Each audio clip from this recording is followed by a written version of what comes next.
영국 옥스포드 대학교에 각국의 교환학생들이 강당에 모여 자신들의 나라에 대한 발표를 얘기하고 있을 때 한 유학생은 한국의 된장을 말하며 썩은 내가 진동을 하고 냄새만 맡아도 더러운 음식이라는 걸 알겠다며 한국 사람들은 먹지도 못할 이런 된장이라는 걸 먹는 게 이미 수준 낮은 나라라는 걸 증명하는 것이 아니냐고 무시하듯 비웃으며 비난을 이어가고 있는데요. 한국이라는 나라와 된장에 대해 알 리가 없는 다른 유학생들은 그 이야기를 듣자마자 인정하는 분위기로 흘러가고 있습니다. 그 순간 강당의 수많은 학생들 중 유일한 한국인 여학생은 조용히 자리에서 일어나 노트북을 들고 강당 앞으로 유유히 나갔고 발표하던 단 한마디로 유학생의 길을 완전히 꺾어버렸는데요. 이어지는 그녀의 말을 듣는 학생들은 모두 그녀에게 집중할 수밖에 없었습니다. 도대체 한국인 여학생이 어떤 말을 했길래 분위기를 완벽하게 반전시켜버렸을까요? 오늘의 사연을 함께 들어보겠습니다. 안녕하세요. 저는 영국 옥스포드 대학교에서 사회과학부를 공부하고 있는 셀리라고 합니다. 사회학은 사회현상 구조를 이해하고 분석하는 학문 분야이며 사회적 상호작용, 사회문제 등을 깊이 있게 이해하며 개발하고 조사와 연구 등을 공부하고 있기에 각 나라 유학생들과 친분을 갖고자 노력을 하고 있습니다. 그러나 다양한 나라 중에서 아시아 쪽 유학생들은 쉽게 찾아볼 수 없었는데 어느 날 다행스럽게도 한국 유학생이 있다는 걸 알게 되었어요. 단 한 명뿐이었지만 반가운 마음에 저는 한국 유학생과 친해지고 싶은 설레임과 기대감을 갖고 말을 걸었습니다. 그 친구의 한국 이름은 박예나라고 했어요. 예나는 영어 실력도 뛰어났고 교수님과 주변 다른 유학생 친구들이 말하길 한국에서도 공부를 매우 잘하는 뛰어난 학생이었다고 했습니다. 그러나 안타깝게도 이런 예나를 아시아인이라며 무시하고 괜히 싫어하는 학생들도 있었어요. 하루는 학교 식당에서 점심을 먹고 있었을 때 같은 대학에서 공부하는 몇몇 학생들이 다가왔어요. 그중 독일 학생 루이제는 이유 없이 예나에게 모욕적인 말을 마구 쏟아냈습니다. 야, 너희 나라 사람들은 썩은 냄새가 폴폴 나고 똥 같은 된장이나 악취가 진동하는 김치 따위 같은 게 없으면 아무것도 못 먹는다며 여기선 굶어야 할 것 같은데 불쌍해서 어쩌면 좋아 라고 빈정거리며 자기들 무리와 함께 비웃어댔어요. 사실 저는 된장이나 김치가 어떤 음식인지 전혀 몰랐지만 그들의 언행은 정말 심하다고 생각했습니다. 그렇지만 예나는 잠깐의 흔들림도 보이지 않고 당당한 표정으로 그 친구들을 투명인간 보듯 무시하고 담담히 먹던 점심을 먹었어요. 보통 외국으로 유학을 와서 이런 인종차별을 당하게 되면 화를 내거나 큰 상처를 받아 울기도 하고 그런 모욕을 다시 받을 게 두려워 학교에 나오지 않을 게 보통일 텐데 말이죠. 다음 날 교수님은 강당에 모여 각 나라에서 온 유학생들이 자기 나라를 소개하는 시간을 갖도록 했습니다. 예나를 무시하며 놀려댔던 루이제와 그의 친구들도 함께했고요. 당연히 예나도 참석을 했는데 그들은 예나를 째려보며 발표하기만을 기다리는 듯 해보였어요. 한마디라도 하기 시작하면 많은 학생들 앞에서 어떻게든 창피를 주려고 호시탐탐 노리는 늑대들 같아 보였죠. 그런 모습을 바라보고 있던 저는 불안해졌어요. 다들 자신의 나라에 대한 소개를 마치고 그 나라의 음식 이야기로 주제가 넘어갔을 때 루이제는 번쩍 손을 들고 우쭐대듯 거만한 표정을 지으며 독일의 맥주와 소세지를 자랑했습니다. 독일 요리는 전 세계적으로 유명한 셰프들도 인정한 최고 요리라고 얘기를 했죠. 하지만 같은 이야기를 반복하는 루이제가 지겨웠는지 하품을 하거나 인상을 쓰며 더 이상 듣기 싫어하는 학생들이 보였습니다. 그런 시선을 느꼈던 건지 루이제는 느닷없이 얌전하게 듣고 있던 한국인 예나에게 다가가선 한국에 대해 좋지 않은 이야기를 하기 시작했어요. 안타깝게도 아시아권에서는 박예나의 나라인 한국이 제일 못 살기 때문에 한국의 음식은 보잘것없습니다. 왜냐하면 중국과 일본 중에 가장 작은 나라인데다가 약소국을 대표하는 형편없는 나라이기 때문이죠. 게다가 한국의 음식은 전부 다 고약한 냄새를 풍기는 것들 뿐입니다. 아마도 많은 학생들이 한국이라는 나라에 관심이 없어서 제가 말하는 고약한 냄새가 상상이 안 갈 텐데요. 비유를 하자면 똥냄새, 구역질이 나는 냄새라고 생각하면 이해가 편할 겁니다. 라고 하며 도를 넘은 무례한 이야기를 이어갔어요. 다들 잘 생각해봐요. 아시아 중에 중국과 일본만 보더라도 음식에서 군침 도는 향과 맛도 알아주는데 그에 비해 한국 음식은 생각만 해도 속이 울렁거릴 정도라니까요. 하며 계속해서 예나와 예나의 나라인 한국을 저격하고 있었습니다. 더군다나 아시아권에서 중국 요리는 세계에서도 알아주는 음식이며 일본 요리는 예술과도 같아 그 두 나라에 비교한다면 한국은 절대로 따라할 수 없는 수준이라고도 했죠. 처음에는 루이제의 인종차별적인 발언을 들으며 당황해하고 불편해하던 몇몇 학생들도 쉴 새 없이 이어지는 루이제의 말에 점점 공감한다는 듯 고개를 끄덕거리기 시작했어요. 한국 음식을 먹어보지도 못한 각 나라의 많은 친구들은 독일인인 루이제와 그의 친구들이었기에 어쩔 수 없이 동조한 것이 분명해 보였습니다. 그럴 수밖에 없었던 이유는 독일인 루이제의 삼촌이 옥스포드 대학의 교수진으로 계시기 때문에 루이제의 말에 동조를 할 수밖에 없었던 것이죠. 그러자 또 다른 루이제의 친구 소피아는 중국 여행을 가서 음식을 먹어봤는데 중국에서 만든 소세지는 시중에서 파는 것과는 차원이 다른 감칠맛과 쫄깃함이 대단했다며 루이제의 말이 맞다고 맞장구를 쳤습니다. 그 얘기를 듣던 미국인 학생 레이나는 자기도 중국을 가보았지만 충격 그 자체였다며 중국인들은 질서라는 게 아예 없고 조용히 해야 하는 장소에서도 시끄럽게 얘기를 해 주변 사람들에게 피해를 주는 게 일상과도 같았다 했어요. 또 쓰레기는 아무 곳에 마구 버리고 장소를 가리지 않고 똥이나 오줌을 싸는 모습에 충격을 받았다고 했죠. 그래서인지 중국 음식 먹기가 꺼려진다고 하면서 지난 일들을 얘기했습니다. 이 말을 듣고 루이제는 너희들 잘 들어. 분명 중국은 아시아에서 제일 큰 나라임은 확실한데 그런 나라도 레이나 말과 같다면 비교도 못하게 가난한 한국은 오죽할까? 라며 날카롭게 목소리를 높였어요. 아시아 여행의 경험이 없던 다른 유학생들은 루이제의 얘기에 아무도 반박하지 않았습니다. 모두 그 말이 옳은 듯한 분위기로 흘러가고 있었죠. 그 순간 조용히 듣고만 있던 박예나가 노트북을 챙겨 유유히 강당 맨 앞으로 걸어 나갔어요. 차분하게 학생들에게 보여지는 큰 스크린에 노트북을 연결했습니다. 그리곤 영상을 보여주기 시작했어요. 그 영상은 키친 임파서블이라는 독일 요리 방송 프로그램이었고 거기에 나왔던 한국의 김치와 된장이 주제가 된 회차였어요. 한국의 김치로 만든 김치볶음밥을 만들어 심사위원에게 맛평가를 받고 김치를 만드는 과정을 그대로 재현해 만드는데 김치를 만들어서 일주일은 숙성을 시키고 온도계로 영하 2도를 맞추어 유지를 해야 시원하고 깔끔한 김치 본연의 맛을 즐길 수 있다고 설명을 하면서 미슐랭 최고의 음식이라고 소개했죠. 이어서 다들 제일 흥미롭게 봤던 건 된장찌개였어요. 이 스프는 한국에서 콩을 직접 재배하고 그 콩을 삶아 적당한 크기로 빚는데 그걸 메주라고 부른다 했어요. 모양이 못생기고 네모난 게 처음엔 우스꽝스러워 보였는데 만드는 방법과 과정이 아주 복잡하고 섬세해서 놀라웠습니다. 메주는 바람이 잘 드는 서늘한 곳에 걸어두고 자연적으로 숙성되면 따뜻한 곳에 두고 1개월 정도 발효시킨다 하더라고요.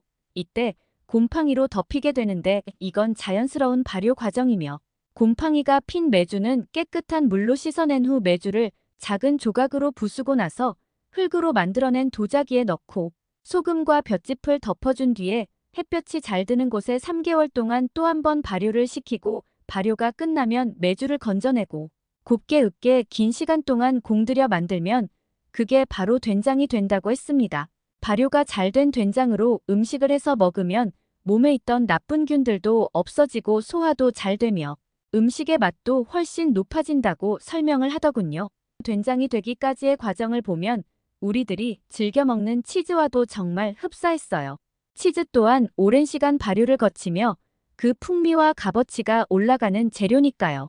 키친 임파서블의 진행자는 이 프로그램에 나오는 요리사는 자주 바뀌는 편이고 보통 서양인들은 참을성이 부족한데 한국인들은 참을성이 많아 보인다며 그래서 김치나 된장은 만들어서 숙성하고 발효가 되기까지 오랜 시간을 기다려야 이 같은 훌륭한 음식의 맛을 보게 되는 거라고 하더니 한국 음식을 최고로 평가하며 인정한다는 말을 했죠.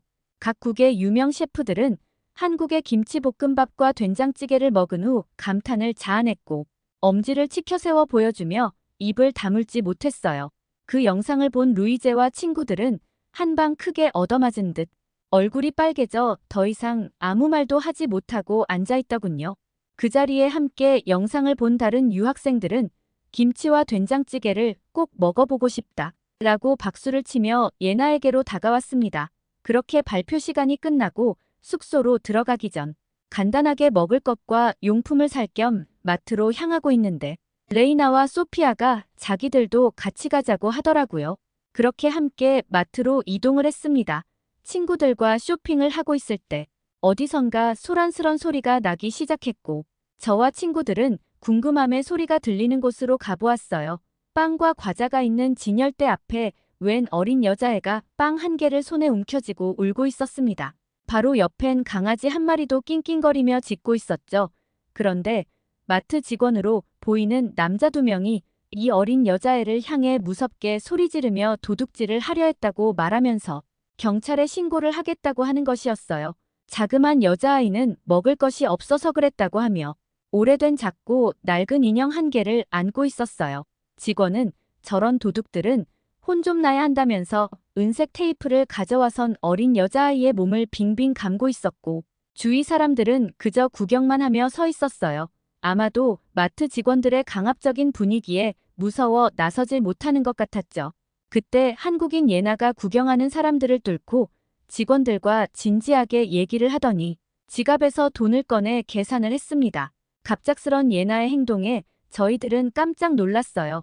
저와 친구들은 괜한 일에 끼어드는 것 같아 그냥 가자고 얘기했지만 소용이 없었습니다. 예나는 울고 있는 어린 여자아이를 마트 밖으로 데리고 나와서는 어떻게 된 일이냐고 차분히 물어보더군요.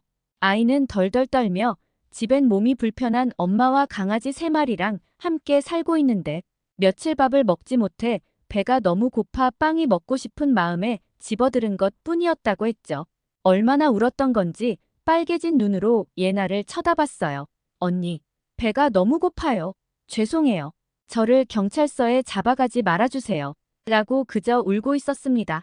예나는 잠깐만 기다리라고 말하고 마트로 다시 들어가 빵과 우유를 한아름 사가지고 나와 아이에게 괜찮으면 너희 집으로 함께 가도 되겠냐고 물었어요. 마트 안에서 구경만 하고 서 있던 많은 사람들과 저희들까지 예나의 행동에 그저 당황스럽기만 했습니다. 아이를 따라서 예나와 저희들은 어느 허름한 집으로 들어갔을 때 집안에는 거동이 불편해 보이는 아주머니가 누워 있었고 아이는 엄마 하며 달려가선 마트에서 있었던 일들을 설명하기 시작했어요. 아줌마는 자신이 장애가 있어서 걷지를 못한다며 이 은혜를 어찌 다 갚을 수가 있겠냐면서 예나의 손을 꼭 잡고 감사하다며 흐느껴 울었어요. 예나는 어린아이를 꼭 안아주고 가져간 빵과 우유를 놓아두었죠. 돌아 나와 숙소로 향하는 예나에게 얌전하고 조용한 넌 어디서 그런 용기가 나오는 거야? 사실 예나 내 행동에 감동받았어. 지켜보기만 했던 우리가 너무 부끄러워. 라고 저와 친구들은 말했어요. 이 일이 있고 난 뒤 예나에 대한 친구들의 평가는 더 좋아졌습니다. 며칠 후 저희는 학교 근처 공원에서 커피를 마시며 책을 읽고 있었는데 갑자기 영국인 소피아가 얼굴이 창백해지더니 화장실로 갔다 왔지만 얼굴은 계속 안 좋아 보였어요. 배를 움켜잡고 아파하며 병원으로 가던 소피아는 걱정스럽게 병원비가 걱정된다는 말을 했습니다. 병원으로 들어가 잠시 시간이 지나고 진찰을 받고 나왔는데 소피아는 어두운 얼굴로 말했어요. 오래전부터 소화가 잘 되지 않고 변비가 아주 심했었는데 의사 선생님은 정밀 검사도 받고 치료를 해야 한다고 하셨지만 간단한 소화제만 처방받았다고 하면서 영국은 병원비가 엄청나게 비싸. 정밀 검사 비용만 한국 돈으로 300만 원 나오는데 가정 형편이 그리 넉넉하지 않기 때문에 소화제만으로 괜찮다는 거예요. 우리들은 걱정이 됐지만 소피아도 점점 괜찮아지는 것 같다고 했습니다. 어느덧 시간은 흘러 방학을 맞아 우린 여행 계획을 세우기 시작했어요. 전 예나에게 물어봤죠. 예나는 본국인 한국에서 보낼 거라고 얘기했어요. 저와 친구들은 예나를 좋아하고 예나의 고향인 한국을 무척이나 가보고 싶었어요. 그래서 우리도 함께 한국 여행을 가면 안 되겠냐고 물어봤는데 예나는 흔쾌히 그러자고 했습니다. 그중엔 아픈 소피아도 있었어요. 몸이 별로 좋지 않은 소피아가 걱정되긴 했지만 괜찮을 거라 생각하며 다들 들뜬 마음으로 여행 준비를 했습니다. 우린 한국행 비행기를 탔고 드디어 한국에 도착을 했습니다. 그리곤 여행을 만끽하고자 멋진 카페로 가기로 하고 예나가 소개해주는 카페로 들어갔죠. 카페에 들어서자마자 K-팝 아이돌 음악이 흘러나왔고 우린 엄청 신이 나 있었어요. 가지각색의 이쁘고 먹음직스런 조각 케이크들이 진열되어 있었는데 그 중에 한 개씩 커피와 주문을 해서 전망 좋은 테이블에 앉아 분위기에 빠져 함께 수다를 떨고 있을 때 한쪽에 앉아서 노트북을 하던 젊은 남자는 테이블 위에 노트북을 고스란히 놔두곤 밖으로 나가는 거예요. 그 노트북은 꽤 비싸 보였는데 우리는 저 사람 미친 거 아니냐며 걱정을 하기 시작했습니다. 예나는 별일 아니라는 듯 괜찮아, 핸드폰이나 지갑, 노트북 등등 값비싼 물건을 올려놓아도 훔쳐가는 사람은 한국에서 보기 힘들어 라고 하더라고요. 하지만 저희는 그 말을 다 믿을 수가 없어 괜히 신경이 쓰였습니다.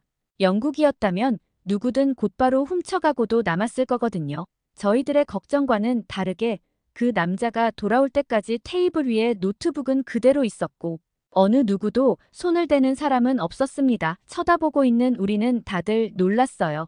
저는 내심 예나의 말이 틀릴 것이라 생각하고 노트북을 호시탐탐 노리는 도둑이 언제쯤 나타나나 약간은 흥미롭게 보고 있었거든요. 그런데 그런 저희 생각을 비웃듯 한국 사람들은 어쩜 저렇게도 하나같이 휴대폰, 지갑 등 들어있는 가방을 아무렇게나 자리에 놓아두는 것도 모자라 지퍼까지 열어놓고 맘 편히 있는 건지 놀라울 따름이었습니다. 거리를 지나는 사람들도 모두 마음 편하게 가방을 들고 걸어다니는 것을 보고 괜스레 저희들 마음이 조마조마해질 정도였죠. 영국이나 다른 나라 같았으면 얼마 못 가서 벌써 소매치기를 당했을지 모르는데 말이죠. 황당하지만 한편으로는 너무나도 부러운 광경에 대해 친구들과 수다를 떨었고 SNS에 글을 올렸어요. 글을 읽은 제 주변 사람들의 반응은 그럴 리가 없다. 거짓말하지 마라. 마음 놓고 밖을 즐길 수 있다니 너무 부럽다. 한국이라는 나라가 정말 궁금하다 등등 다양한 반응들로 가득했습니다. 그렇게 시간을 보내고 호텔로 들어갔어요. 그런데 예나는 갑자기 소피아에게 지금부터 내일 아침 때까지 어떤 음식도 먹지 말라고 하더라고요. 다들 예나를 이상하게 생각했지만 평소에 현명한 예나를 생각하니 그럴 만한 이유가 있겠지 했습니다. 소피아 또한 제일 당황해했지만 연거푸 부탁을 하는 예나의 말에 어쩔 수 없이 알겠다고 했습니다. 그렇게 다음 날 아침 예나는 자신의 이모부가 내과 의사로 계시는 병원으로 가서 소피아의 건강 상태를 검사하자고 했고 전날 금식하라고 했던 이유를 알 수 있게 되었죠. 우린 예나의 큰 배려심에 감동을 받았고 함께 병원으로 갔습니다. 소피아는 내과로 들어가 위와 대장까지 검사를 받고 나왔어요. 소피아는 영국에서 병원비는 워낙 고액이라 한국도 당연할 것 같아 예나한테 물었어요. 한국은 의료보험 시스템이 잘 되어 있고 의료보험은 외국인이라 적용되진 않지만 그래도 영국에 비하면 검사 비용은 얼마 되지 않으니 걱정하지 말라고 했습니다. 그렇지만 걱정스런 마음으로 기다리고 있을 때 회복실에서 소피아가 나왔고 우리 모두는 의사 선생님을 만나서 검사 결과를 들을 수가 있었습니다. 소피아는 만성 변비로 인해서 몸속에 쌓여있던 변을 검사하면서 반 정도는 제거했지만 약을 먹으면 점차 더 좋아질 거라고 하셨죠. 이제 몸이 한결 가벼워졌을 거라고도 하셨어요. 그래서 그동안 음식도 마음껏 먹지 못했을 거라면서 의사 선생님은 처방된 약은 꼭 잘 챙겨 먹고 가벼운 운동도 조금씩 해줘야 한다고 하셨습니다. 그 말을 들은 소피아는 사실 큰 병에 걸렸으면 어쩌나 매일 걱정스러웠는데 영국의 병원은 너무 비싸잖아. 그래서 억지로 괜찮은 척 소화제만 먹으면서 지냈던 거야. 근데 별일 아니라고 하니까 정말 마음이 놓여. 예나야 정말 고마워. 넌 진짜 좋은 친구야. 라며 안심되는 마음에 기쁨의 눈물을 흘리면서 엉엉 울었습니다. 이후 저희는 눈이 뒤집어질 만큼 놀랄 수밖에 없었는데 병원비와 약값까지 전부 해서 한국 돈으로 11만 원이라는 소리를 들은 게 그 이유였어요. 저희들은 검사 비용을 듣고도 믿을 수가 없어 재차 되물어 보았습니다. 이게 말이 되냐고요? 영국에서 병원비가 300만 원이나 되었는데 11만 원으로 검사의 치료까지 끝나다니 보고 있는 소피아와 저희들은 믿기지가 않았습니다. 이건 기적이나 다름없었어요. 한국의 의료 시스템은 엄청나다고 생각이 들었습니다. 선진국이라고 떠들어대는 다른 어느 나라도 한국의 이런 의료 복지를 따라갈 수 있을까요? 이런 대단한 한국의 국민인 예나가 무척 부러웠습니다. 아무튼 모두 한결 가벼운 발걸음으로 호텔로 들어가기로 했어요. 소피아를 쉬게 하려고요. 밤 9시쯤 되었을 때 다들 배가 무척 고프다고 했습니다. 시간이 꽤 늦어 편의점에서 빵이나 우유를 사 먹어야 하나 고민하고 있을 때 예나는 맛있는 음식을 먹으러 가자고 했습니다. 다들 밤 늦은 시간에 외출은 위험하다며 걱정을 하자 예나는 걱정하지 않아도 된다고 친구들을 안심시켰어요. 호텔 근처에는 음식집들이 엄청나게 많이 있었는데 예나는 한국에서 이런 곳을 먹자골목이라고 한다더군요. 다양한 음식집들이 줄 서 있는 모습을 보니 너무나도 딱 맞는 이름인 것 같아 웃음이 나왔습니다. 늦은 시간이었지만 사람들은 북적거렸고 다들 즐거워 보였어요. 저희는 고민 끝에 한 가게로 들어섰고 삼겹살이라는 고기를 먹을 수 있다고 했죠. 가게 안의 모든 것들이 신기하기만 했어요. 저와 친구들은 어린아이 마냥 이리저리 고개를 돌려 두리번댔고 핸드폰으로 사진과 영상으로 남기기 바빴습니다. 음식을 주문하려고 하는데 예나는 테이블 끝 한쪽에 있는 태블릿을 가리키며 한번 골라보라고 하더군요. 다들 의아해하는 반응들이었습니다. 영국의 가게들은 보통 자리에 앉아 직원이 주문을 받으러 올 때까지 가만히 앉아서 기다려야 하거든요. 주문을 하려고 직원을 부르거나 과한 몸짓을 보이면 예의 없는 사람이라 여기기 때문에 5분이든 10분이든 계속 기다려야 해서 답답할 때가 자주 있었어요. 근데 한국은 각 테이블에 준비되어 있는 태블릿으로 아주 간단하고 빠르게 먹고 싶은 음식을 바로 주문할 수 있다니 얼마나 편리한가요? 심지어 모든 메뉴는 영어로 음식 이름과 어떤 음식인지 설명까지 전부 번역되어 있어 예나의 도움 없이도 손쉽게 고를 수 있었습니다. 단지 메뉴가 다양해서 어떤 음식이 맛있을지 알 수 없으니 그 부분은 예나의 설명 들었고 삼겹살과 그렇게 궁금해했던 된장으로 만든 찌개를 시켰어요. 주문을 하고 시간이 얼마 지나지 않았는데 곧 바로 갖가지 반찬들과 먹음직스러워 보이는 삼겹살이 나오더군요. 주문도 빠르고 준비되는 음식들도 빠르다니. 저와 친구들은 아직 음식을 맛보지도 않았지만 계속해서 감탄만 하고 있었습니다. 그렇게 고기 굽는 판에 삼겹살을 굽고 그 밑으론 배추김치와 콩나물, 버섯, 마늘, 양파를 올려놓고 노릇노릇 구워진 삼겹살과 함께 먹는 방법과 재료들 이름까지 상세하게 설명해 주었어요. 우린 처음 보는 음식을 조심스럽게 한 입 먹었고 순간 깜짝 놀랐습니다. 잘 구워진 삼겹살은 육즙이 톡하고 터지면서 고소하고 기름진 맛이 과하지 않으면서 혀를 감싸는데 그 맛이 정말 환상적이었고 고기와 같이 먹는 김치는 매운 듯 했지만 함께 어우러지는 게 입맛이 확 돌아 두 번 놀랐죠. 거기에 밥에 된장찌개 그리고 달걀찜이라는 것도 나왔는데 발표 시간에 그렇게 논란이 되었던 된장찌개는 루이제의 말과는 완전 정반대였어요. 사실 조금 두려운 마음이 들었는데 막상 먹어보니 특유의 그 향은 오히려 감칠맛이 돌고 안에 잘게 잘려져 있는 갖은 재료들도 풍미가 느껴져서 너무나도 맛있었어요. 둥근 풍선처럼 부풀어 올라있는 달걀찜은 입에 넣자 너무 부드럽고 고소한데 짭짤하면서 달달하기까지 하고 향도 좋아 계란을 이용한 디저트 같은 느낌까지 들었죠. 예나는 씩 웃으면서 너희들이 좋아할 줄 알았어. 내 말이 맞지? 자, 이제 밥에 된장찌개를 넣고 비벼서 먹어봐. 더 맛있을걸? 이라고 했습니다. 저희는 뭔가에 홀린 사람처럼 그 말을 듣자마자 그대로 따라 먹었어요.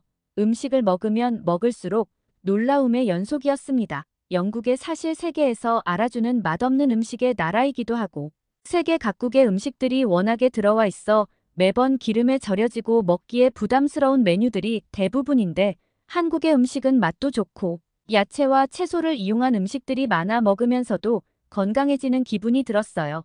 한국은 이런 음식들이 얼마나 많은 걸까 하고 한국에 여행 와 있는 동안에 최대한 다양한 음식들을 경험해 보고 싶어졌습니다. 한국 사람들은 썩은 된장 썩은 김치를 먹는다며 그렇게 조롱하고 무시했던 루이제 얘기를 하면서 예나가 영상으로 보여준 것처럼 김치와 된장은 발효와 숙성으로 이렇게 맛있고 건강해지는 음식을 예나 덕분에 우리가 먹어본다며 고맙다는 인사를 했죠. 이렇게 맛있는 음식도 모른 채 한국 음식을 업신 여기는 루이제와 그 친구들이 불쌍하다는 생각이 들었습니다. 배도 고팠지만 맛있게 먹는 우리들에게 예나는 이건 쌀을 발효해서 만든 한국의 전통술인데 한 잔씩 먹으면 소화도 잘 된다고 하며 막걸리라는 술을 소개해줬고 저희는 막걸리도 마시고 즐거운 시간을 보냈습니다. 처음으로 한국이라는 나라에 와서 처음 먹어본 음식들을 배가 아플 정도로 많이 먹고 예나는 공원으로 산책을 하러 가자고 했지만 각국의 나라에서 온 친구들과 저는 밤에 소매치기나 강도, 살인까지 범죄가 많이 생겼던 걸 알기 때문에 감히 생각도 하지 못했어요. 한국도 같을 거라고 생각하고 이건 아니라고 했죠. 예나는 이번에도 자길 믿어보라 했고 다 같이 조금은 무섭지만 설레이는 마음으로 공원을 걷기 시작했어요. 그런데 밤 늦은 시간인데도 산책을 하며 음악을 듣는 사람들도 있었고 운동을 하거나 강아지와 함께 산책을 하는 사람들이 엄청나게 많은 거예요. 다들 행복해하며 즐거워하는 사람들의 얼굴을 보면서 입이 다물어지지 않을 정도로 깜짝 놀랐죠. 한국은 치안이 믿을 수 없을 만큼 좋구나 하며 신기해하고 있었습니다. 어떤 사람들은 돗자리까지 펼쳐놓고 누워서 휴식을 보내고 있는 사람들도 있었어요. 늦은 시간에 말이죠. 우리들은 낯설지만 너무나도 새롭고 부럽기까지 한 이런 밤 산책까지도 경험해보고 함께 행복했습니다. 다음 날 호텔 화장실에서 나오던 소피아는 소리를 질러댔어요. 우린 기겁을 하며 걱정스런 마음으로 침대 밖으로 뛰쳐나가 소피아에게 다가갔어요. 소피아는 창피함도 잊은 채로 변이 엄청 나왔는데 이게 무슨 일인지 모르겠다며 호들갑을 떨어댔습니다. 너무나도 오랜만에 이렇게 시원하게 볼일을 본 것 같다면서 개운하다는 느낌까지 든다고 한바구음을 지었어요. 얘기를 듣고 있던 예나는 어제 병원에서 치료도 받고 발효된 한국 음식과 막걸리를 먹은 덕분에 장이 원활하게 되어 변을 시원하게 보게 된 것 같다며 뜬금없이 소피아 쾌면한 걸 축하해 라고 했죠. 소피아는 그제서야 새빨갛게 얼굴이 달아올랐고 저희는 그 모습을 보고 다 같이 크게 웃어댔습니다. 소피아와 다른 친구들은 한국은 건강하게 만들어주는 대단한 나라라며 칭찬을 해댔어요. 저희는 그렇게 며칠 더 한국 여행을 한 후 다시 영국으로 돌아왔습니다. 예나와 친구가 되면서 느끼게 된 것들이 너무 많았어요. 영국에 있을 때 작은 나라 한국을 빈민의 나라이자 더러운 것만 먹고 사는 한국인들, 이라고 무시하고 조롱했던 못난 친구들과 예나가 겪었던 그 날들이 생각났어요. 강당 안에서 뭐가 옳고 무엇이 나쁜지도 모르며 떠들고 했던 것들이 크게 잘못되었다는 걸 확실하게 알게 해준 예나와 한국에 감사드립니다. 한국에서의 경험은 절대 잊지 못할 거예요. 그뿐만 아니라 앞으로 학교 생활을 이어나갈 때에도 루이제 같이 아무것도 모르면서 아시아인이라고 그저 무시만 하는 못된 친구들에게 이제는 제가 나서서 말할 수 있는 증인이 될 수 있을 것 같아요. 한국이라는 나라가 얼마나 대단하고 본받을 점이 많은 나라인지 말이죠. 저는 제 자신과 약속을 했답니다. 참 그리고 대학의 다른 친구에게 이야기를 전해 들었는데 학장님으로부터 한국인 예나를 무시하고 조롱하며 거짓된 정보를 사실처럼 꾸며 속였던 독일인 루이제에게 방학 기간 중 반성문을 써서 학기 시작되면 제출하라고 했다는 이야기를 말이에요. 뭐 사실 반성문을 제출한다고 나쁜 마음 투성이인 루이제가 정말 반성을 할지는 모르겠지만 세계 다양한 나라 사람들이 한국 사람들과 예나의 착한 마음을 조금이라도 배웠으면 하는 저의 작은 소망이 있습니다. 앞으로 살아갈 많은 날들을 한국인 예나처럼 살아갈 수 있도록 여러분들의 격려 부탁드려요. 자, 여러분. 오늘 셀리의 사연 어떻게 들으셨나요? 긴 영상 끝까지 시청해주셔서 감사드려요. 그럼 저는 다음엔 더 큰 감동으로 마음을 울릴 사연을 가지고 다시 돌아오겠습니다. 아시죠? 구독, 좋아요는 영상 제작에 큰 힘이 됩니다. 댓글도 좋아요. 이상 감동 울림이었습니다.